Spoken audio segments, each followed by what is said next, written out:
Economics अर्थ channel पर आप सभी का एक बार फिर स्वागत है। इसके पहले एक वीडियो हमने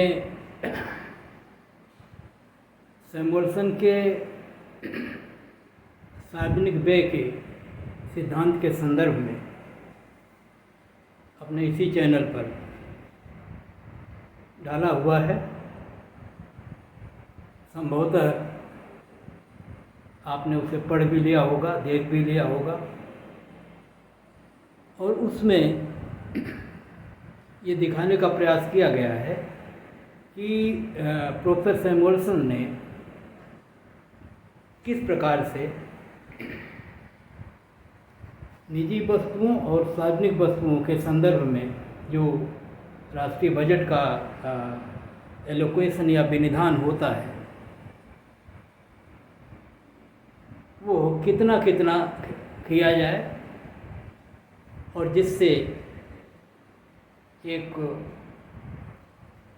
इष्टतम स्थिति, ऑप्टिमम स्थिति प्राप्त किया जा सके, अर्थात उतने संसाधनों से सार्वजनिक और निजी वस्तुओं का उत्पादन इतना हो कि उससे और बेहतर स्थिति प्राप्त नहीं की जा सके, और जिसको उन्होंने परेटो ऑप्टिमम के रूप में देखने का प्रयास किया था, जिसका अर्थ आप सभी भली भांति जानते हैं कि परेटो ऑप्टिमम एक ऐसी स्थिति होती है जिसमें हम यदि उसको उत्पादन के संदर्भ में देखते हैं तो एक वस्तु के उत्पादन को तभी बढ़ाया जा सकना संभव हो जब दूसरी किसी वस्तु का उत्पादन घटे, अर्थात जो उत्पादन हो रहा है वो सर्वोत्तम है।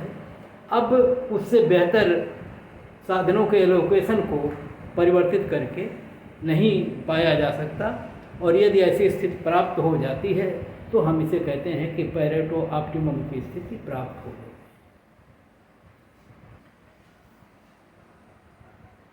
आज के इस वीडियो में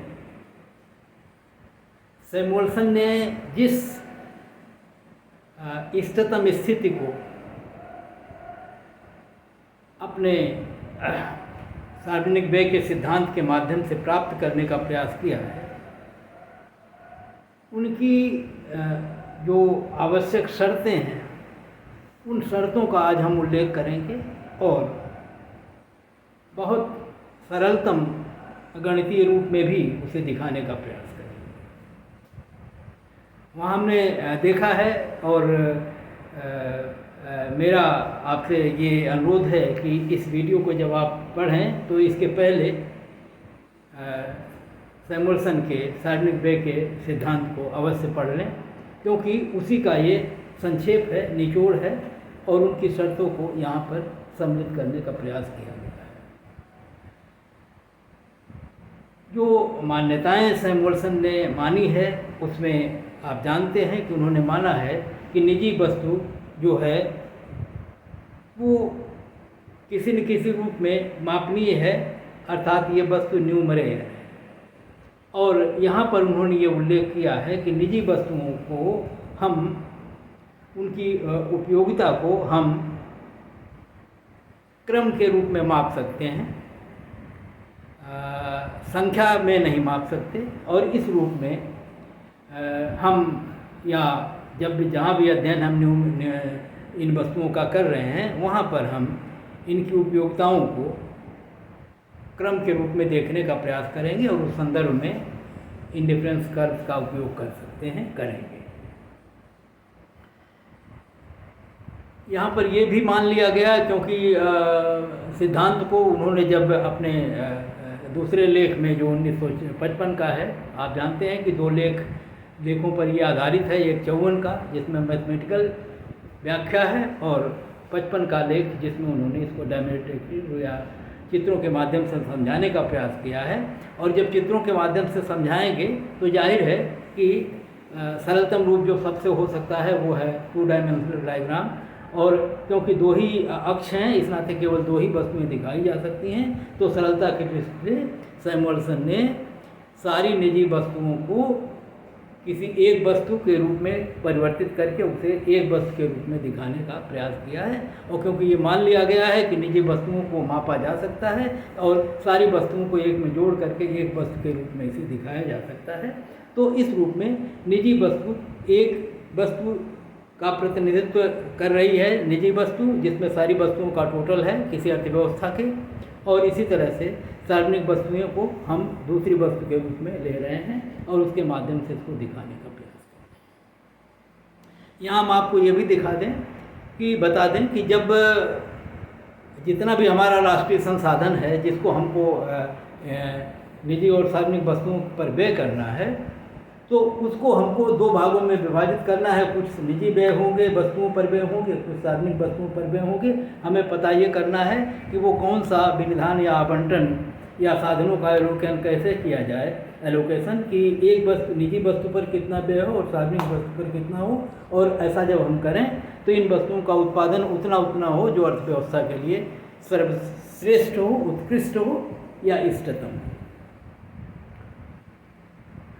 तो वैसी स्थिति में इष्टतम होने का मतलब हुआ अधिकतम उत्पादन हो, और अधिकतम उत्पादन जब हम देखने का प्रयास करते हैं तो हम लोग जानते हैं कि हम उत्पादन को प्रोडक्शन पॉसिबिलिटी कर्व के माध्यम से प्रस्तुत करते हैं, और सैमुअल्सन ये मानते हैं कि संसाधनों को जब हम निजी वस्तुओं और सार्वजनिक वस्तुओं पर उत्पादन पर व्यय करेंगे तो उनसे जो उत्पादन होगा उस उत्पादन को जो प्लानर है, जो इस संदर्भ में निर्णय लेता है, सरकारें हो सकती हैं, कोई सार्वजनिक संस्थाएं हो सकती हैं, वो इसका ज्ञान उन्हें होता है और इस रूप में किसी दिए हुए संसाधनों से कितनी एक और निजी वस्तु और सार्वजनिक वस्तुओं का उत्पादन हो, और ये उत्पादन अधिकतम स्थिति कितनी हो सकती है उसे प्रोडक्शन पॉसिबिलिटी फ्रंटियर या उत्पादन संभावना सीमा के रूप में प्रदर्शित किया जा सकता है, देखा जा सकता है। और इस रूप में हम ये कह सकते हैं कि दो चीज़ें हमने देखी कि हम निजी और सार्वजनिक वस्तुओं के विभिन्न संयोगों से उपभोक्ता को जो संतुष्टि मिलती है, करदाता को, वो ऑर्डर के रूप में दिखाई जा सकती है। और क्योंकि अर्थव्यवस्था के संबंध में हमको कुल संतुष्टि या एक तरह से कुल ऑप्टिमम स्थिति को देखना है, इसलिए सारे उपभोक्ताओं के उपयोगिताओं को एक में जोड़ करके हम अर्थव्यवस्था के कुल संतुष्टि या कुल उपयोगिता या कुल सामाजिक कल्याण या लाभ की गणना कर सकते हैं, अनुमान लगा सकते हैं, और उसके आधार पर हम उस स्थिति को प्राप्त करने का प्रयास कर सकते हैं जिसमें साधनों का विनिधान जो है वो सर्वोत्तम हो, इष्टतम। तो अब हम प्रारंभ करते हैं सैमुअल्सन के ऑप्टिमैलिटी कंडीशंस को, और यहाँ हमें ध्यान रहे कि सैमुअल्सन्स की ऑप्टिमैलिटी कंडीशंस या उनके इष्टतमता की जो शर्तें हैं उनका संबंध सार्वजनिक व्यय से है, निजी, और इस रूप में कुल राष्ट्रीय संसाधनों को निजी व्यय, निजी वस्तुओं और सार्वजनिक वस्तुओं के उत्पादन में आपका क्या संयोजित करने की है, और उसी संदर्भ में ये ऑप्टिमैलिटी की शर्तें हैं। और ये सैमुअल्सन की शर्तें का अर्थ ही होता है कि निजी सार्वजनिक व्ययों के संदर्भ में जो सैमुअल्सन का सिद्धांत है, उस सिद्धांत का जो सार है उसकी आवश्यक शर्तें क्या हैं, और उन शर्तों का उल्लेख हम आज इस वीडियो में कर रहे हैं। तो इस रूप में जब हम देखने का प्रयास करते हैं तो जो प्रथम शर्त है वो यहाँ लिखा हमने, वो है MRS, marginal rate of substitution. Marginal rate of substitution का मतलब ये हुआ कि जब हम निजी वस्तुओं को सार्वजनिक वस्तुओं से अदला बदली करें, अर्थात निजी वस्तुओं की मात्रा को घटाएं, सार्वजनिक वस्तुओं की मात्रा को उनके स्थान पर बढ़ाएं, तो कितना घटा के और उनके स्थान पर कितनी वृद्धि करते हैं, इन दोनों का जो अनुपात है उसे हम कहते हैं marginal rate of substitution between public goods and private goods. तो ये दोनों निजी वस्तुओं और सार्वजनिक वस्तुओं के प्रतिस्थापन की दर है, और ये प्रतिस्थापन की दर अलग अलग उपभोक्ताओं या करदाताओं के लिए अलग अलग होगी। और जब हम सारे उपभोक्ताओं के marginal rate of substitution between public goods and between private goods को जोड़ डालेंगे तो ये पूरी अर्थव्यवस्था की सार्वजनिक वस्तुओं और निजी वस्तुओं के प्रतिस्थापन की सीमांत दर होगी। और इसी नाते यहाँ पर इस रूप में लिखा गया है मार्जिनल रेट ऑफ सब्स्टिट्यूशन। यहाँ देख रहे हैं सब स्केल के रूप में आई है, और जब हम इसको समेशन करते हैं, जोड़ते हैं सारी चीज़ों को, तो हम समेशन का चिन्ह लगाते हैं। और आई का मतलब हुआ कि एक से लेकर जितने उपभोक्ता हैं सब, अर्थात एम, और उस मात्रा को हम लिखते हैं वो, तो ये सिंबॉलिक रूप में हम इसको लिख सकते हैं summation MRSI where I is equal to 1 to n। और ये किसके बराबर हो? दूसरा है मार्जिनल रेट ऑफ ट्रांसफॉर्मेशन। हम लोग जानते हैं कि प्रोडक्शन पॉसिबिलिटी कर्व के प्रत्येक बिंदु पर रूपांतरण की दर प्रबल होती है, जिसका मतलब यह है कि कुछ संसाधनों को यदि हम निजी वस्तुओं के उत्पादन से निकालते हैं और उस संसाधन को सार्वजनिक वस्तुओं के उत्पादन पर व्यय करते हैं, तो इसका मतलब कुछ संसाधनों को हम निजी वस्तु से सार्वजनिक वस्तु में रूपांतरित कर रहे हैं, क्योंकि जितना निकालेंगे वो घट जाएगा और जितना लगाएंगे उधर ये वृद्धि हो जाएगी। तो निजी वस्तु सार्वजनिक वस्तु के रूप में रूपांतरित हो जाएगी। और ये रूपांतरण की दर जो है ये प्रोडक्शन पॉसिबिलिटी कर्व के ढाल से निकलती है, और प्रोडक्शन पॉसिबिलिटी कर्व की जो ढाल होती है इसी को हम मार्जिनल रेट ऑफ ट्रांसफॉर्मेशन कहते हैं। आपको ध्यान दिला दें कि मेरे इसी चैनल पर प्रोडक्शन पॉसिबिलिटी कर्व पर 1 या 2 वीडियो पड़े हुए हैं। आप प्लेलिस्ट में जाएं, वहाँ से देख लें और उसको पढ़ लें तो डिटेल इसके बारे में पूरी जानकारी आपको हो जाएगी। यहाँ तो केवल हमको इतने जानना है कि प्रोडक्शन पॉसिबिलिटी कर्व कैसे होता है। इसके पहले वाले वीडियो में हमने जो हाँ व्यय के सिद्धांत पढ़े हैं, वहाँ वो चित्र भी बना हुआ है, और हम देखते हैं कि वो ऊपर से नीचे गिरता हुआ होता है, ऊपर उठा हुआ होता है, कन्वेक्स होता है, और उस पर प्रतिस्थापन की सीमांत दरें किसी बिंदु पर ज्ञात की जा सकती हैं। और ये दर उस PP curve, production possibility curve के ढाल के बराबर होती है, तो जिसको हम कहते हैं मार्जिनल रेट ऑफ ट्रांसफॉर्मेशन। तो ये दोनों दरें बराबर होनी चाहिए। उपभोक्ताओं के मार्जिनल रेट ऑफ सब्स्टिट्यूशन, किस प्रकार से वो एक वस्तु के स्थान पर दूसरी वस्तु का उपभोग करते हैं, और किस प्रकार से संसाधनों को एक उपयोग से निकालकर दूसरे उपयोग में ले जाया जाता है, तब जो दर होती है उसे मार्जिनल रेट ऑफ ट्रांसफॉर्मेशन कहते हैं। ये रूपांतरण की सीमांत दर होती है, ये वस्तुओं के प्रतिस्थापन की सीमांत दर होती है। इसका संदर्भ उत्पादन से, इसका संदर्भ उपभोग से है। और जब ये दोनों दरें बराबर होती हैं तब समोल्सन कहते हैं कि तब इष्टतमता की स्थिति प्राप्त होती है, अर्थात उपभोक्ताओं को अधिकतम सामाजिक लाभ मिलता है और उत्पादकों को या इन वस्तुओं का जो उत्पादन होता है वो सर्वश्रेष्ठ, सर्वोत्तम या सर्वाधिक होता है। और इसलिए अगर ऐसी स्थिति हो तो उस स्थिति को हम कह सकते हैं ये इष्टतमता की स्थिति है। तो इस रूप में हमने यहाँ संक्षेप में इसको लिख दिया है और हमने आपको पूरा समझा भी दिया है। एक चीज़ और यहाँ बता दें कि जब हम सार्वजनिक निजी वस्तुओं को जोड़ते हैं तो जाहिर है कि ऐसी कोई वस्तु जोड़ी तो जा नहीं सकती।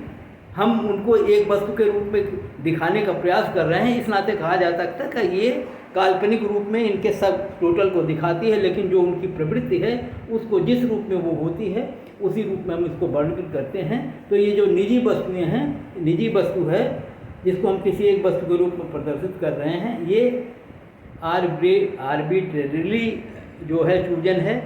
ये काल्पनिक तौर पर हमने इसको चूज किया है, लेकिन हमारे निष्कर्ष पर इसका कोई प्रभाव नहीं पड़ेगा और जो स्थिति है वो हमारे समक्ष आएगी। और सार्वजनिक वस्तुओं को उस रूप में दिखाए हैं। तो इस प्रकार से मार्जिनल रेट ऑफ ट्रांसफॉर्मेशन और मार्जिनल रेट ऑफ सब्स्टिट्यूशन दोनों हमने आपको बता दिया है, और दोनों दरें बराबर होनी चाहिए। और मार्जिनल रेट ऑफ सब्स्टिट्यूशन जो है वो अलग अलग उपभोक्ताओं की अलग अलग होगी। सारे उपभोक्ताओं की जितने अर्थव्यवस्था में हैं उनके marginal rate of substitution between private goods and public goods को हम एक में जोड़ेंगे, और जोड़ने के बाद जो कुल आएगा ये अर्थव्यवस्था की कुल प्रतिस्थापन की सीमांत दर होगी इन दोनों वस्तुओं के मध्य। और ये दर अगर मार्जिनल रेट ऑफ ट्रांसफॉर्मेशन के बराबर हो जाए तो ये ऑप्टिमैलिटी की कंडीशन होगी। और हम इसको, क्योंकि सैमुअल्सन के सिद्धांत से ये निचोड़ हम निकाल रहे हैं, इस नाते हम इसको सैमुअल्सन्स ऑप्टिमैलिटी कह रहे हैं। तो ये पहली दशा है। अब यहीं हम इसको थोड़ा सा आसान कर रहे हैं। हमने यहाँ पर मान लिया कि जितने भी हैं उन सबको जोड़ देंगे। आई जो है ये लिखा हुआ है कि MRS marginal rate of substitution individuals MRI, अर्थात यह किसी एक व्यक्ति की या आई व्यक्ति की है, और सारे व्यक्तियों की ऐसे ज्ञात करेंगे, सारे व्यक्तियों को जोड़ेंगे तो जो समेसन निकलेगा, यहाँ लिखा हुआ है aggregate marginal rate of substitution of all individuals in an economy. किसी एक अर्थव्यवस्था में जितने भी इंडिविजुअल्स हैं उनके मार्जिनल रेट ऑफ सब्स्टिट्यूशन को जब जोड़ेंगे तो जोड़ने के बाद ये मिलेगा, और ये यहाँ लिखा हुआ है। और ये पूरी अर्थव्यवस्था की मार्जिनल रेट ऑफ ट्रांसफॉर्मेशन है निजी वस्तु और सार्वजनिक वस्तु के संदर्भ में, और दोनों जब बराबर होंगी तो यही जो है ऑप्टिमैलिटी की नेसेसरी कंडीशन होगी। और जब ये कंडीशन फुलफिल होगी तो इसको ज़रा हमने आसान करने का प्रयास किया है। आप चाहें तो उसको छोड़ भी सकते हैं और थोड़ा सा और समझ जाएंगे कि अर्थव्यवस्था में मान लें, जैसा कि जब चित्र बनाते हैं सैमुअल्सन तो कहते हैं कि हम मान के चल रहे हैं कि अर्थव्यवस्था में केवल दो ही वस्तुएं उत्पादित हो रही हैं, एक है निजी वस्तु, दूसरी है सार्वजनिक वस्तु। और सरलता के लिए ये भी मान लें कि केवल दो ही उपभोक्ता हैं या करदाता हैं जो इन वस्तुओं का उपभोग करते हैं, और उनके उपभोग के बदले में सरकार को कर के रूप में उसका मूल्य चुकाते हैं।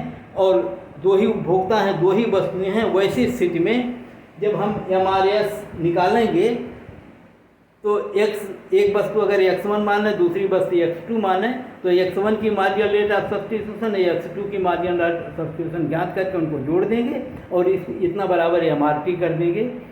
तो इस प्रकार से ये देखिए लिखा हुआ है कि and if we suppose there are only two consumers A and B, then above conditions may be rewritten as ऐसे marginal rate of substitution of A plus marginal rate of substitution of B।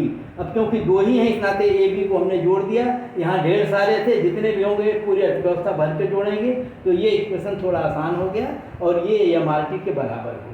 अब आगे अगर हम ये और दिखा दें आपको कि and if we denote private goods as X1 and public goods as X2 and utility functions of A and, तो एक व्यक्ति है A, एक व्यक्ति है B, A के यूटिलिटी फंक्शन को हम UA लिखें, B के यूटिलिटी फंक्शन को हम UB लिखें। और क्योंकि यूटिलिटी X1 और X2 दोनों पर निर्भर होगी, इस नाते जो function of X1 and X2 both are function of X1 और X2। और इसी प्रकार से प्रोडक्शन पॉसिबिलिटी कर्व भी X1 और X2 को ही प्रदर्शित करता है, तो वो भी X2 का ही फलन होगा। तो इस प्रकार से हमने लिखा UA is function of X1 X2 and UB function of X1 X2 and production possibility found here is F X1 X2। तो the above condition, ये कंडीशन को है कैन बी एक्सप्रेस्ड एज, ऐसे लिख सकते हैं। और जो लिखा गया है, क्योंकि प्रतिस्थापन की सीमांत दर को हम अवकलन करके डिफरेंशिएशन करके निकालते हैं, और क्योंकि यहाँ पर दो वस्तुएं हैं, एक वस्तु होती है तो dx/dy dy/dx लिखते हैं, और जब दो वस्तुएं हैं और उनमें से किसी एक का हम डिफरेंशिएशन करके सीमांत की गणना करते हैं, तो यहाँ पर हम अवकलन करते समय डेल्टा का प्रयोग करते हैं जो पार्शियल डेरिवेटिव को प्रदर्शित करेगा। तो हम U1 को X1 और X2 के संदर्भ में, U2 को X1 और X2 के संदर्भ में, और F को X1 और X2 के संदर्भ में पार्शियली डिफ्रेंशिएट करेंगे। और उस दर को अगर हम लिखना चाहें तो हम ऐसे लिख सकते हैं। जिन विद्यार्थियों को ये समझ में आ जाए वो ऐसे लिख सकते हैं, जिनको दिक्कत हो छोड़ दे सकते हैं, कोई दिक्कत उन्हें नहीं होगी। तो इस प्रकार से हम केवल इतना कह रहे हैं कि इस शर्त को हम इन शर्तों के अधीन ऐसे लिख सकते हैं। और ये लिखा हुआ डेल्टा UA/डेल्टा X2 delta UA upon delta X1, इसमें जोड़ेंगे ये A की उपयोगिता की सीमांत प्रतिस्थापन की दर है, ये B के सीमांत प्रतिस्थापन दर है, ये यूटिलिटी को दिखा रहा है, और X2 और X1 के सापेक्ष उसके रिस्पेक्ट में हम उसको डिफ्रेंशिएट कर रहे हैं। तो ये प्रतिस्थापन की सीमांत दरें हैं, एक है A की, दूसरा है B की, और ये मार्जिनल रेट ऑफ ट्रांसफॉर्मेशन है X2 और X1 के सापेक्ष, और ये इस रूप में दिखा के इसको ऐसे लिखा जा सकता है। अब एक दूसरी शर्त ये है कि जब ये शर्तें पूरी होगी, वैसी स्थिति में जब सभी व्यक्तियों के मार्जिनल रेट ऑफ सब्स्टिट्यूशन का योग और उनके मार्जिनल रेट ऑफ ट्रांसफॉर्मेशन के बराबर होगा, वैसी स्थिति में पूरी अर्थव्यवस्था में जो मार्जिनल बेनिफिट है और जो मार्जिनल कास्ट है वो बराबर होगी। मार्जिनल बेनिफिट कैसे निकलती है, मार्जिनल वो कास्ट कैसे निकलती है?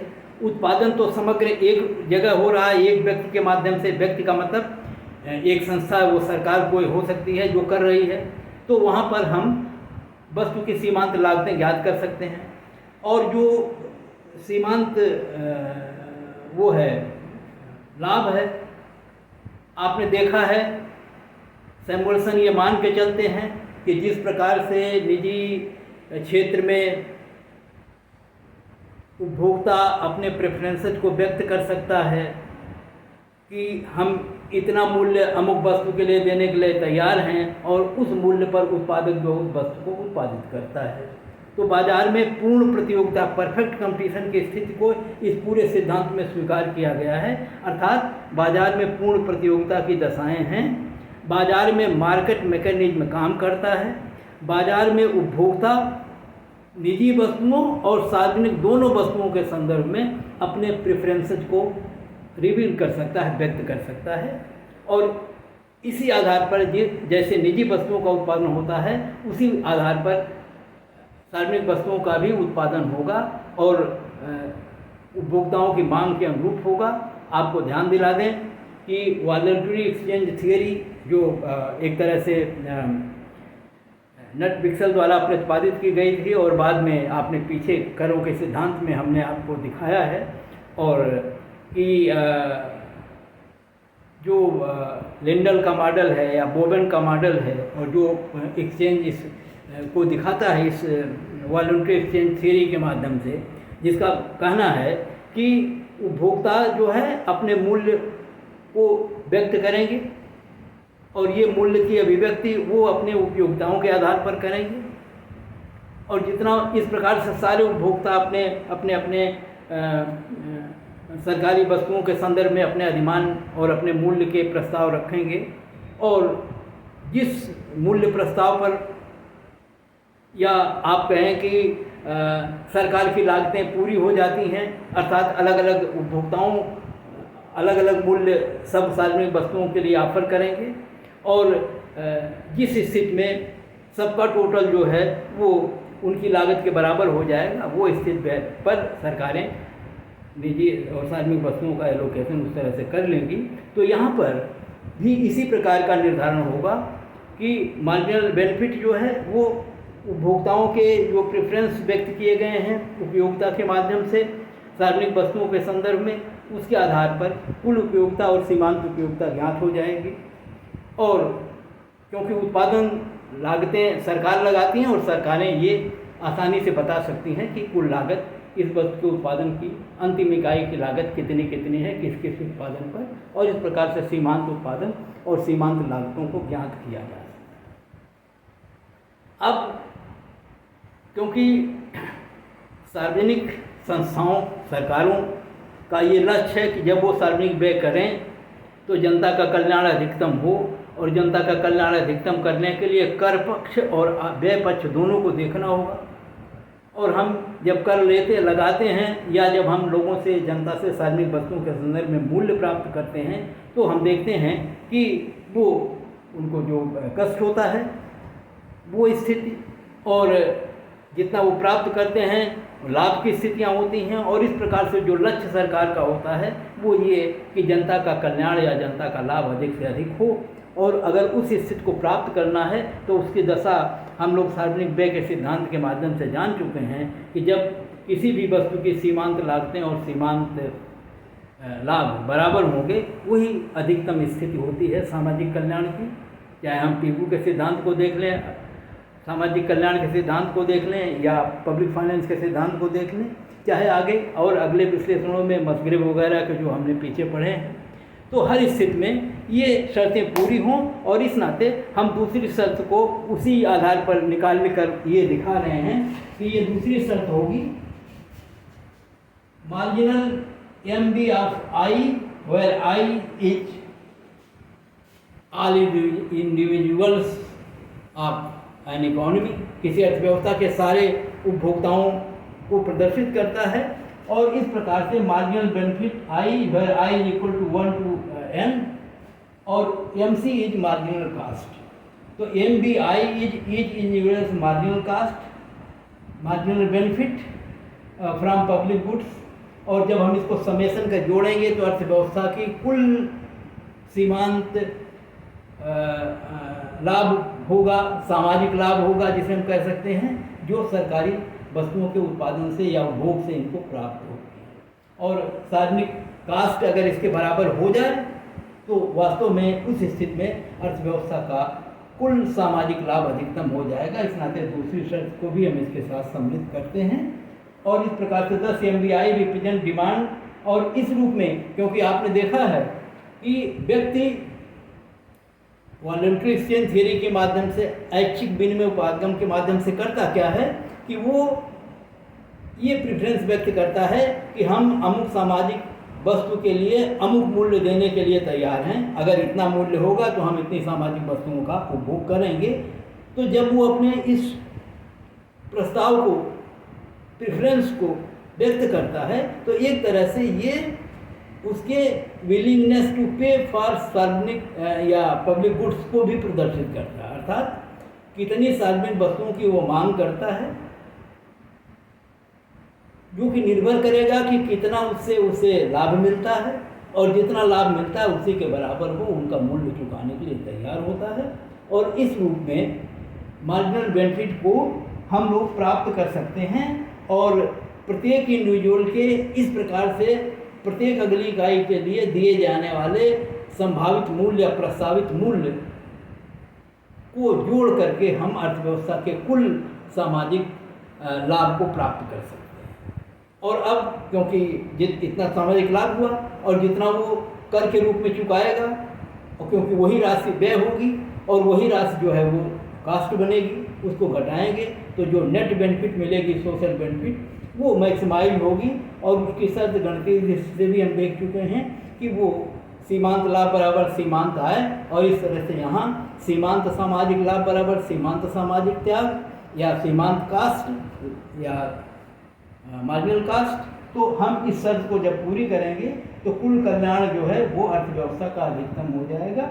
और क्योंकि दशाएं, ये तो मांग पक्ष हुआ, हमारे कहने मतलब है कि जो मार्जिनल बेनिफिट है, ये पक्ष जो है ये उपभोक्ता के कुल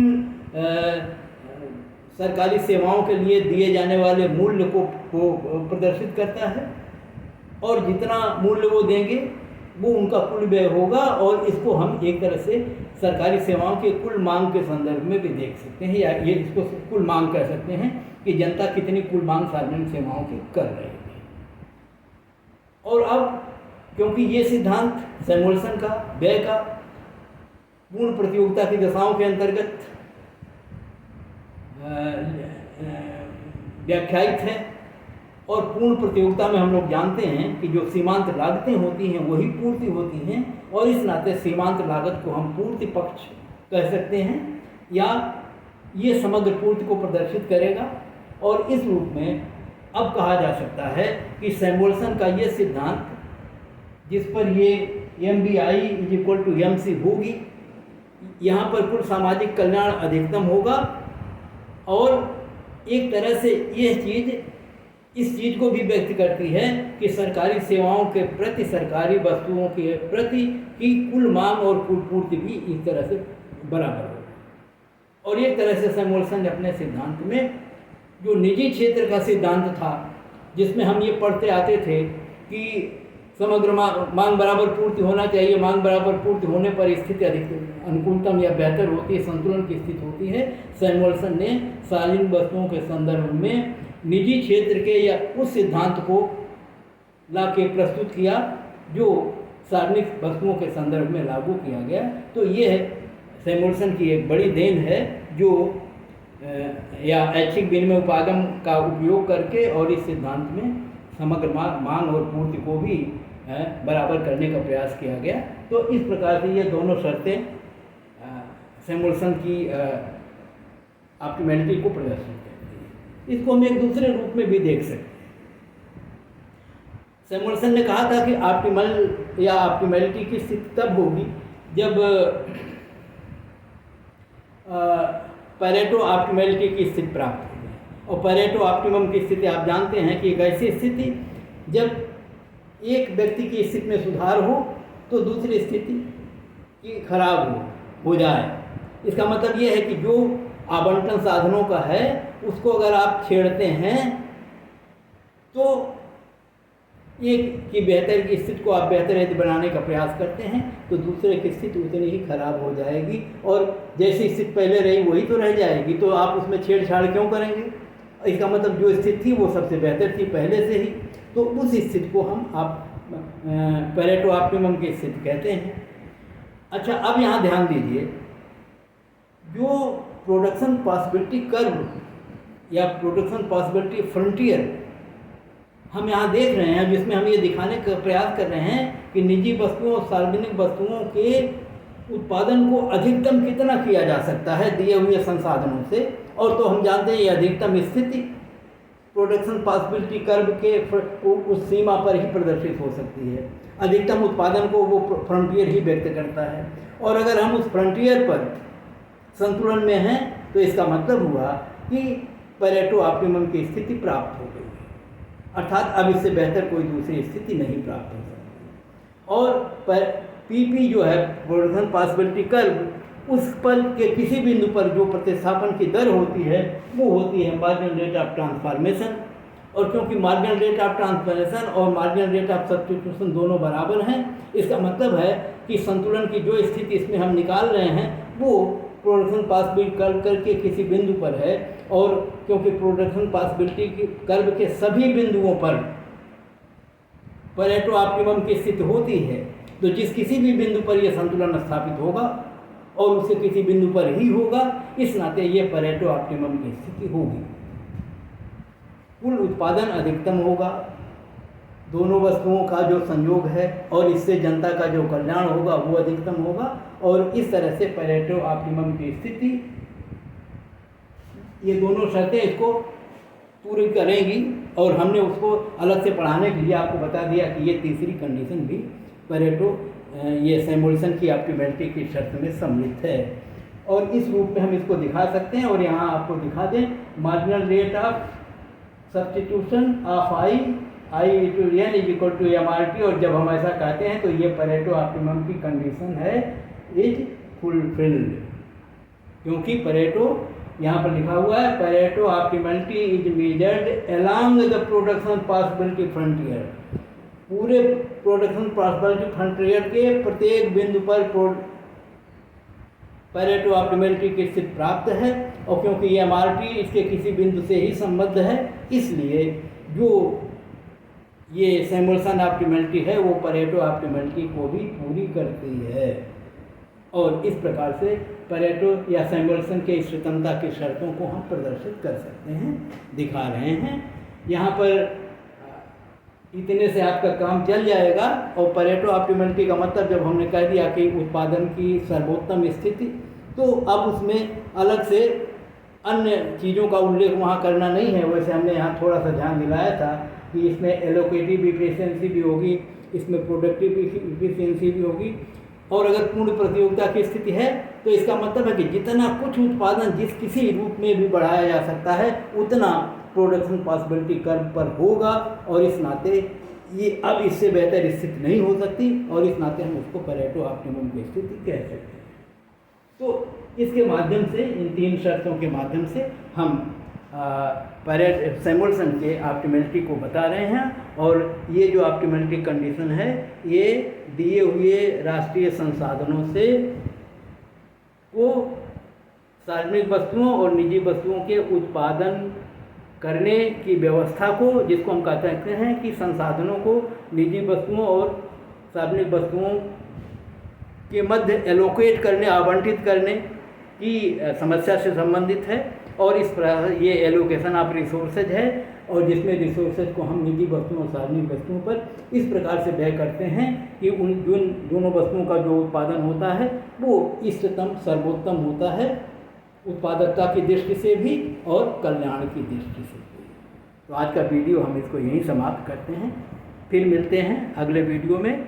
और मेरे ख्याल से कि सैमुअल्सन के जो व्यय के सिद्धांत हैं, जिसको हम कहते हैं pure theory of public expenditure, उसका जो सारांश था उसको हमने इस ऑप्टिमलिटी कंडीशंस के माध्यम से आपको दिखाने का प्रयास किए हैं, क्योंकि वहाँ पर इतना डिटेल व्याख्या नहीं संभव थी, इस नाते हमने थोड़ा सा अलग से उसको और विस्तृत करके आपके समक्ष रखा। आशा आपको पसंद आएगी। आप इसे लाइक करें, शेयर करें और अधिक से अधिक लोगों तक पहुँचाने का प्रयास करें। धन्यवाद।